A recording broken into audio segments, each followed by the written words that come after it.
Ladies and gentlemen, my name is Hori.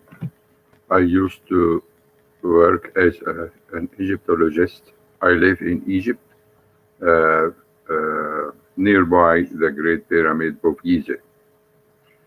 Actually, I decided to create this video without script and memorizing scripts and so on and so on. What I wanted to tell my friends about something happened to me. It was not usual for us as Egyptologists to go to temples and pyramids uh, in the dark.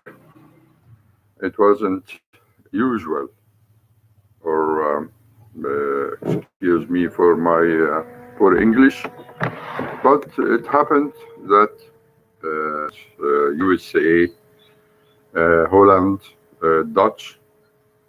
It was normal to be called by the travel companies and give assignment to me, assignment to me to take this group from Cairo to Giza to visit the Egyptian Museum in Cairo and the pyramids, the step pyramid.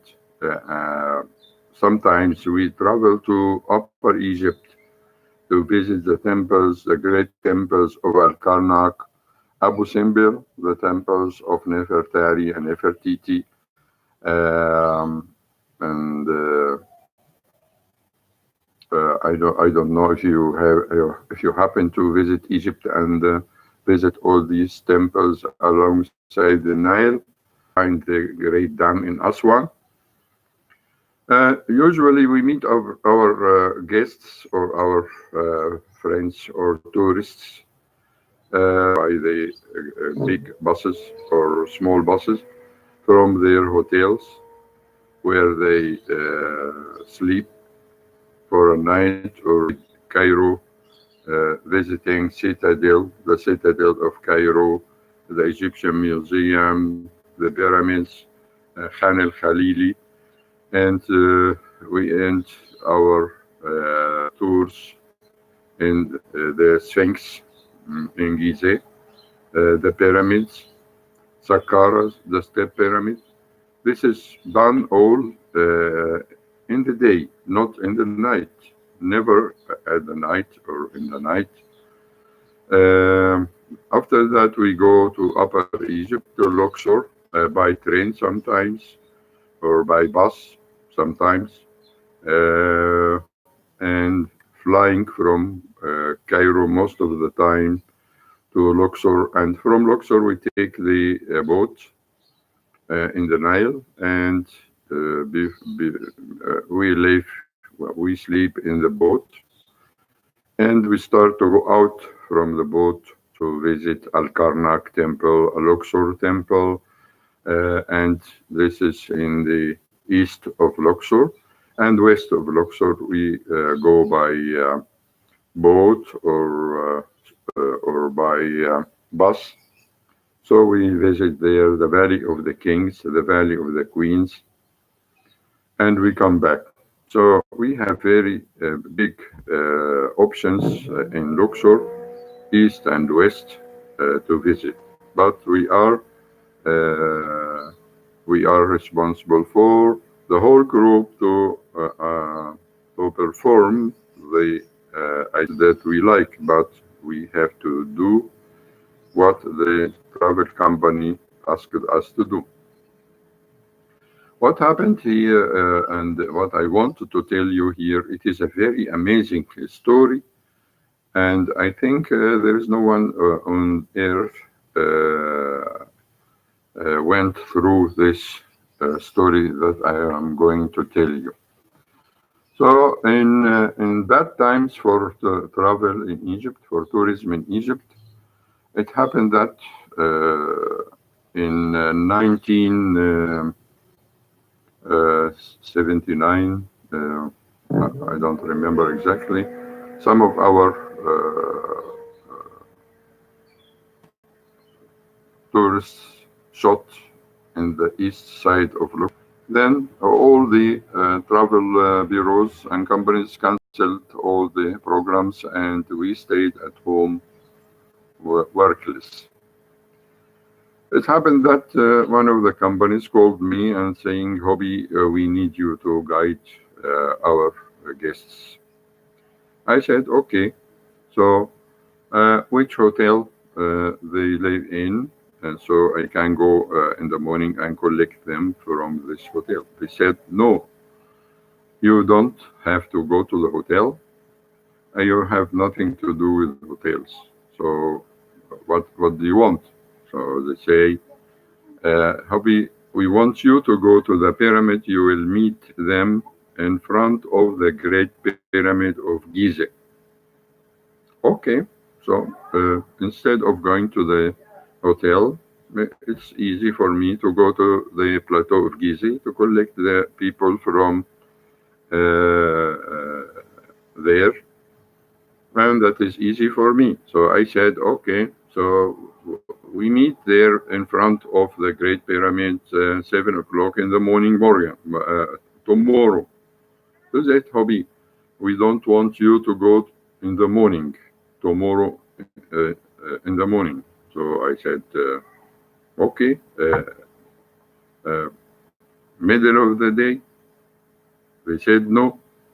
So I said, so which kind of tours and tourists are they? So they said, Hobby, we want you to go there by the sunset in front of the Great Pyramid of Giza.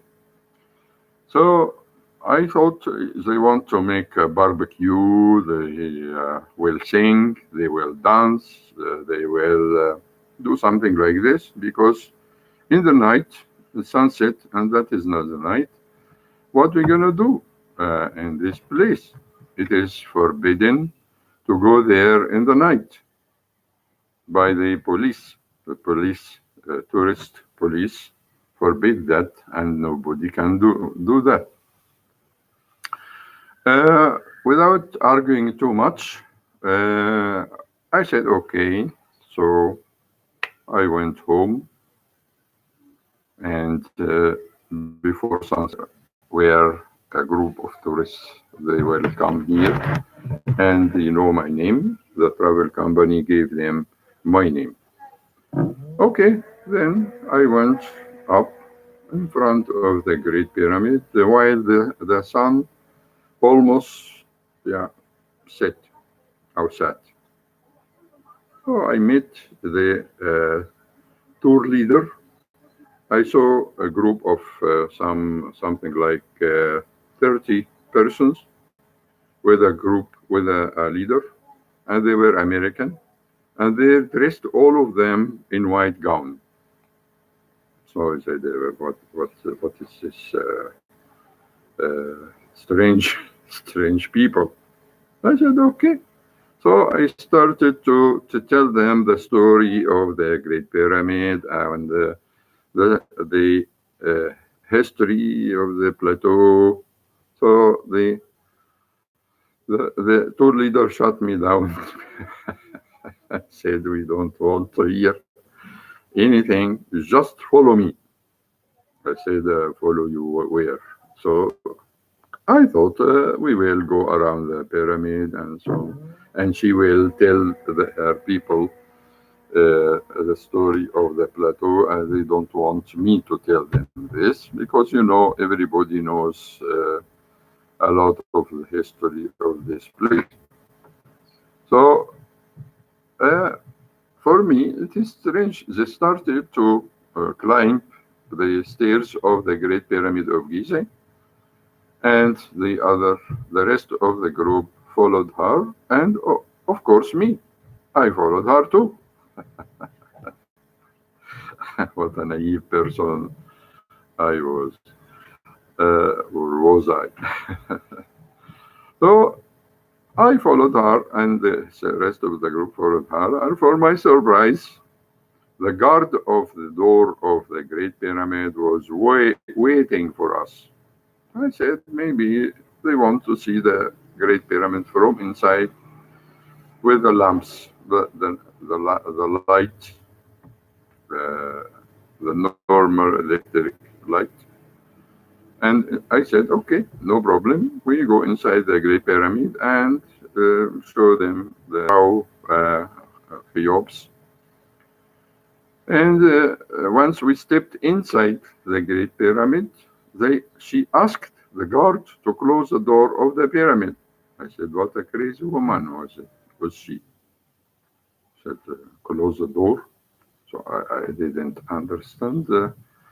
She followed her orders to the guard to close the door of the Great Pyramid. She followed that by asking him or ordering him, yeah, I want the Great Pyramid inside without light. I don't know what good word, English word to say. Shut the light out, maybe. Will leave a comment for me to tell me which word should I use. Normally we speak Arabic very good, Egyptian language. So the man shut down the Great Pyramid. The doors are closed, and the Great Pyramid became dark, pitch dark.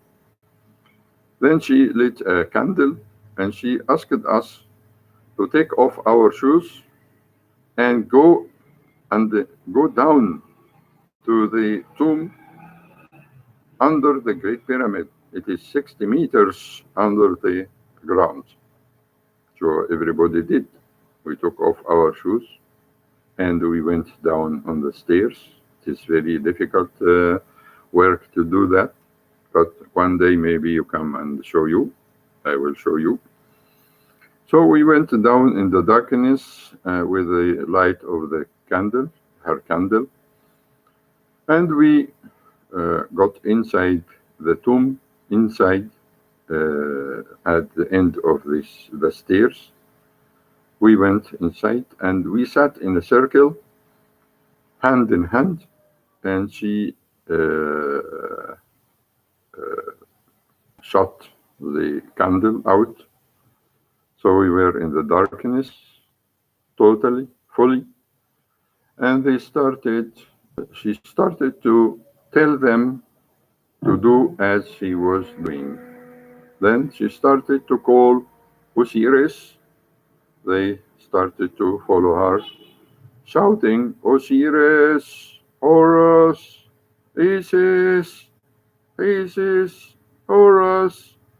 These names for the ancient Egyptian, what they call gods and goddesses. So it is not usual for me to do that. So I kept silent and I started to recite verses from the Quran, the Noble Quran, because I am a Muslim. So it is against my religion to call these to perform religious rituals as she did. But what can I do? I am stuck inside this great pyramid with these crazy people. So after about an hour from screaming and shouting with calling the names of the ancient Egyptian gods and goddesses, we went upstairs to what they call the queen's room, the wife of the great pharaoh Cheops. So we did this, but in this case, she had crystals in her hand, and she scattered the crystals between us, and she lit the candle, and we did the same as we did in the first grave under the pyramid. So after 1 hour, as far as I remember, so we went upstairs to the top of the pyramid, or almost to the top of the pyramid, where we sat in the grave of the great pharaoh Cheops. And this room is a spacious room with a broken sarcophagus of the pharaoh. So In this room, what we did actually, we light on the ground in a circle with our foods in front of us. So we circle, and in the middle or in the center of this room, our foot our feet meet each other with the crystals inside, and did with the candle the same and the same rituals, crying and calling the names of the gods and goddesses of the ancient Egyptians history. So she asked us to lie inside the sarcophagus of the pharaoh. She took everyone and she led him inside the sarcophagus for about 2 3 minutes, and I was one of them. So I saw above me lamps, uh, very small lamps, blue lamps. She light and go off, go off. She, maybe 30 or 50 lamps uh, above me, and I don't know what happened actually. So after that, after she did that for every one of the group, and I am one of them, and the same process for me. They called the names of the gods and goddesses of ancient Egypt, while I was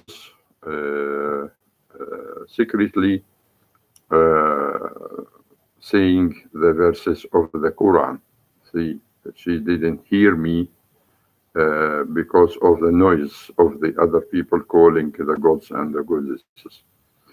So after that, she asked us to breathe 15 times per minute. Then we started, and she asked 20. Then, in a moment, everything went silent. She stopped breathing, and I am one of them, and I am watching. Maybe the devil will come now to take us to kill us or something like this. I don't know. I was afraid from these rare and strange rituals. Then, after everybody slept, it's a sort of hypnotizing them. They said, "Now you go to this room, open the door. It's just they are dreaming room. Open this room. Look what is inside this room and the stairs and so forth. Go to this room and from this room and so this is this animal. What was this animal?" Then everybody wake up in the morning about 5 o'clock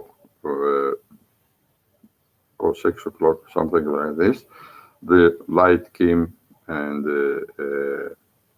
she started to ask them questions about what have you seen, what have you see, what you did you saw, or what you did you see inside this room. Someone says, "I saw a crocodile." Some other one saw a goddess. Someone said, "I saw a woman eating," and so forth. And for me, actually, I fabricated a story, a false story, because I did not see anything. I did not sleep actually, because I was not following her orders. So when the light came, I asked her, "Can I go home?" She said yes. And the following day, I went to the travel company to collect my dues. They said, "Hobby, this woman filed a complaint against you." So I said, what I did. I did nothing except following what she was ordering us to do.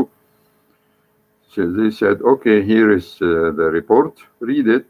And it was, for my surprise, she said in the report uh, this man was creating uh,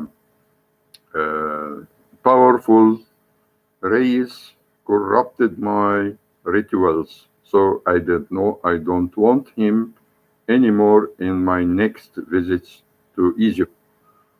So I said, what kind of powerful rays I did? I did nothing except I was reciting verses from the Quran, and she did not hear me. It was I am the only one who could hear my uh, saying, and it was so strange for me that these verses of the Quran could create rays or powerful protection for me from what she did inside the Great Pyramid. And that was my strange story inside the Great Pyramid of Giza. But uh, I did not believe actually that the Great Pyramid has a power, but I heard that. I read books about the power of the pyramid form, but actually it has affected me. The Great Pyramid power affected my life and my health, and that is another story for another video. And I wish you did like my story, and it is true story happened to me exactly. Please share my video and give me a thumb up if you like my story, and subscribe to my channel and activate the bell next to the word subscribe. And I am glad to see you next time in next video. Bye bye. Uh, have a good day.